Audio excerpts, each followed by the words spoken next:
Now, I've often been accused of being a tribalist, yeah, on this channel, you know, and in fact elsewhere, over the years since I started the Kumekucha brand. But what really disappoints me is how deeply divided our nation called Kenya is. So much so that people have become extremely tribal. They are patriots, and I'm very ashamed to say this, but it's absolutely true. There are patriots in our great nation of Kenya who really loved Dr. David Ndii, okay? And they loved what he stood for, they loved what he said, everything about him, yeah? And then all that changed the minute they discovered that actually this Ndii, his name is pronounced Ndei, yeah? And actually, he's a Kikuyu from Nyeri. Yani walipoteza appetite, pap. This is very sad because as a patriotic Kenyan, you must be tribeless. I mean, if I can give you an example of myself, the people I admire most, I don't admire them because of their tribe. I admire them because of their ideals, and they come from right across the board. I greatly admire a man called Dedan Washihuri Kimathi. He dared to think, and not only to think, he dared to do the unthinkable. He thought the unthinkable, and he did the unthinkable. Yeah? What did he do? He actually knew that it was possible to stand up to the mighty British Empire. That mighty empire that had crushed so many people, yeah, into nothingness. He stood up against the British.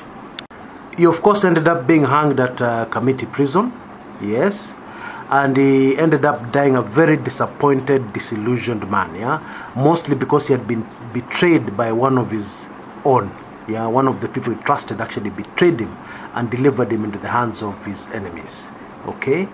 But look what he achieved. What he did had an impact on the Kenya of today. I greatly admire him, and he's an inspiration to me, and he's Kikuyu. But so what? I greatly admire a man called Josiah Mwangi Kariuki, yeah, more popularly known as JM Kariuki. He was a member of Dedan Kimathi's organization, yeah, the Mau Mau.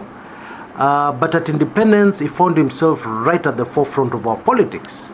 And he completely refused to betray the cause for which he went to the bush to fight for, the cause for which he joined Mau Mau. He completely refused to betray it. And he told Kenyans, and he told those who are stealing and raping Kenya and those who are enriching themselves overnight because of their political positions, he told them in the face, I would not like to belong to a Kenya, yeah, which has 10 millionaires and 10 million beggars. But that is exactly what we're facing today. Those words were very prophetic. I greatly admire JM Kariuki, yeah, and he happens to be a Kikuyu. So what? I greatly admire a man called Kenneth Matiba, yeah, who stood up to Moi and said we need multi-party politics back. And predictably was arrested. And this man was very fit, he used to climb Mount Kenya, was involved in sports, he was fit as a fiddle, never used to touch alcohol, blah, blah, blah. Ended up in detention, and I don't know what they did to him in detention. The guy ended up with a stroke, and today is a human vegetable, yeah? And he lost his vast wealth, the vast wealth he had at that time. He lost most of it and ended up a pauper, yeah? Why? Because he believed in fighting for a better Kenya. I greatly admire the man, yeah? And of course, Kenneth Njindo Matiba is a true patriot, yeah, of Kenya, a true Kenyan, okay? And it's very sad that somebody would decide to go and visit him on the same day they were arresting another patriot, yeah, a man called Dr. David Ndii. Anyway, Matiba is a Kikuyu from Murang'a, but so what? I greatly admire him. He's a great inspiration to me. I greatly admire Thomas Joseph Odhiambo Mboya, simply known as Tom Mboya. My old man used to call him TJ. Brilliant man. A man who was so brilliant that a certain Mzungu, yeah, said that, he left a wish that the day I die, I'd like to be buried next to that African. And I believe his wish was fulfilled. Now, isn't this strange? Because most of the times it's the other way around. Africans admire Mzungus. But this Mzungu admired a man called Tom Mboya, a Luo. Now, the mighty government of Kenya has tried very many times to rewrite the history of Kenya. Yeah, omitting and downplaying the role of this man called Tom Mboya. And they've been completely defeated. You can't. That's something that cannot be done. Mission impossible. I greatly admire Tom Mboya. And he happens to be a Luo. But so what? I greatly admire a man from Gem called Agwings Kodek, who was assassinated by the Kenyatta regime in January 1969. Okay? Now, this is a guy who was just brilliant.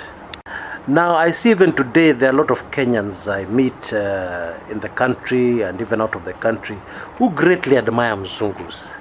Actually, the right word is worship. They worship Mzungus. What the Mzungu is saying is right. The Mzungu is always right. All Mzungus are brilliant, etc., etc. Now, Agwings Kodek is a Kenyan who told a Mzungu in the 50s, not today, when people are still behaving like that towards Mzungus. He told a Mzungu in the 50s, actually a Mzungu judge, that it is very sad that the Queen sends out idiots to Kenya. Yeah, people who are not very sharp there are brought to Kenya to handle things which are only suitable for intellectual giants. Things, of course, like the law. He was talking about the law. Yeah? Now, this is an African Kenyan telling a Mzungu that. Not in 2017, in the 50s. What? Now, actually, I went to school with another brilliant brain from GEM. Yeah? This person is actually a lecturer at one of our leading universities today. Okay? Now, this guy, hey, I just admired the guy, still admire the guy. He was doing 4 principles in A-levels, something like maths, advanced maths, physics, chemistry. Now, this guy was involved in very many activities in school. Yeah, very many responsibilities he had.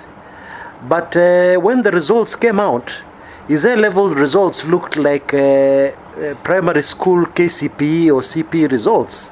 Yeah, A. Yeah, the guy was from GEM, same place where Agwins Kodek came from. Yeah, and I've asked that question on this channel and I'm still hoping for an answer from somebody. What is it about GEM? Yeah, kuna matope mahali mtu anaweza enda ashike aweke kwa akili yake and then they become brilliant. Because this guy was doing his things very effortlessly. He was understanding complicated, complex things very effortlessly. Hakuwa anatoa jasho.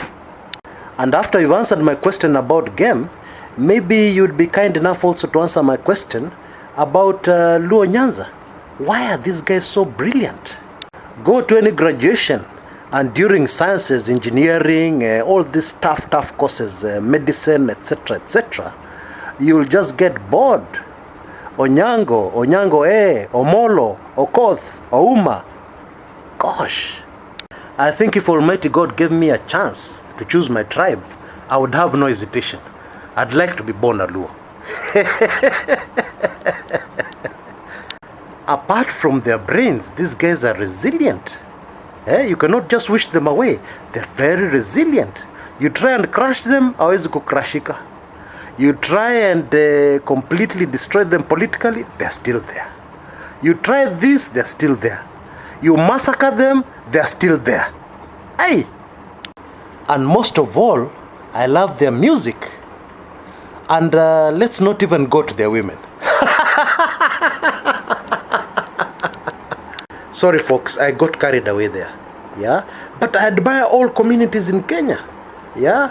I admire them. I happen to admire the Luo most. But I admire the Kikuyu just as much. I admire the Luya. Yeah, people who are so selfless. Masinde Muliro wanted put Kenya before him very many times. He was only glue that could hold the original Ford together. And that's why he was assassinated. Yeah, many Kenyans don't even know he was assassinated.